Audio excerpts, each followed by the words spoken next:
سر جی یہ بتائیں کہ آپ پاس کیا ثبوت ہے کہ دھاندلی ہوئی ہے؟ کوئی ثبوت سامنے رکھیں کہ ظاہر ہے کہ جو اورل چیز ہے وہ تو سامنے نہیں آ سکتی نا. دیکھیں فوج نے الیکشن بالکل ٹھیک کروائے ہیں. جو فارم 45 ہے وہ آج بھی پورا ہے. دوبارہ الیکشن کرانے کی بھی ضرورت نہیں. صرف فارم 45 ہی اکٹھے کر لیں, اس کے اوپر سارے رزلٹ کلیئر ہو جائیں گے.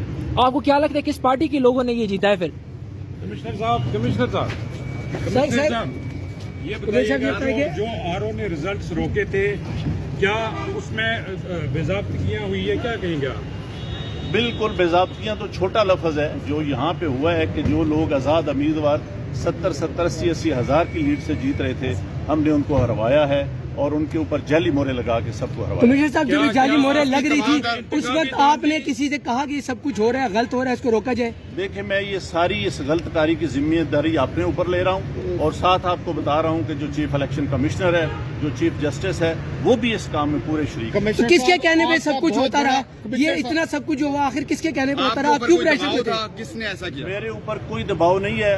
میرے باپ دادا بھی انگریزوں کے خلاف اور سکھوں کے خلاف جنگیں کرتے رہے ہیں, لڑتے رہے ہیں یہ ملک بنانے کے لیے. اب میں اس ملک کو توڑنے کا حصہ نہیں بن سکتا. کمشنر صاحب آپ نے راولپنڈی کی بہت بڑی خدمت کی ہے, آپ نے بڑے بڑے میگا پروجیکٹ میں 24 گھنٹے کام کیا ہے.